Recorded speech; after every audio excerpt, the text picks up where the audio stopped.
Hello everyone, my name is Dustin Carrier. I am the owner of Carrier's Lawn and Landscape. We are on site today at a customer's property talking about paver walkways and the proper way to install them. A paver walkway can be a very attractive proposition. It really adds value and appeal to any home, and they are becoming more and more popular across the country.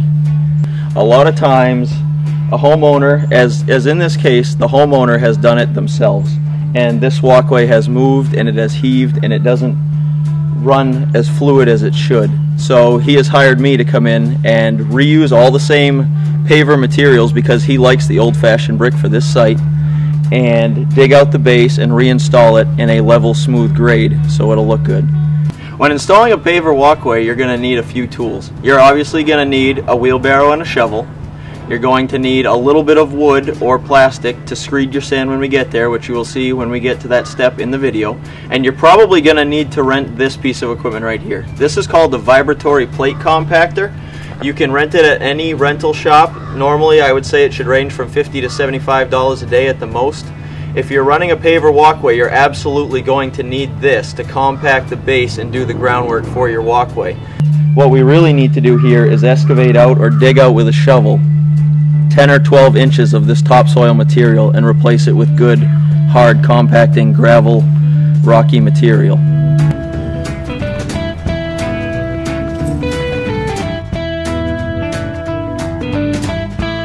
Alright, as we've been digging in our base layer, we're finding all kinds of tree roots from the surrounding trees, and we need to make sure that we're going to cut all of these roots free to make sure that they're not going to make a mess and heave and move our walkway again, because tree roots obviously expand as the tree grows. You need to make sure that the entire base is completely clear of any debris or roots.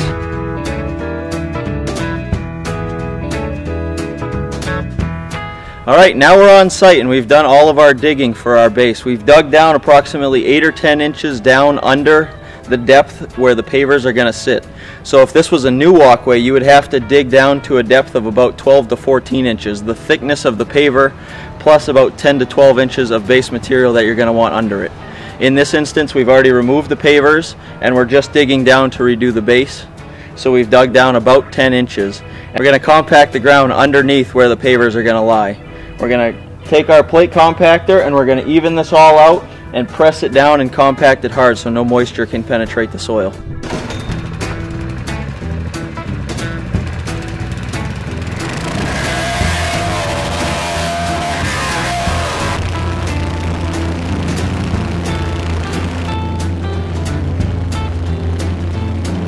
Now that we've compacted our layer of ground, which is technically called the sub-base, underneath our walkway, we've compacted the ground that we're going to work from. We're going to install a barrier in between the ground that already exists and the base of our walkway.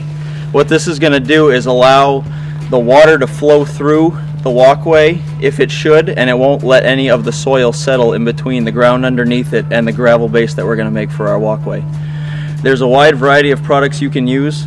As a contractor, obviously I buy a very large roll because I use so much of it, but you could use any sort of plastic thick membrane that would not break down over time. Heavy-duty commercial grade weed block would work just fine for a homeowner doing it themselves. Anything that'll basically make a barrier that water could potentially get through, and it'll keep the soil separate from the base soil. So now we're going to install this fabric.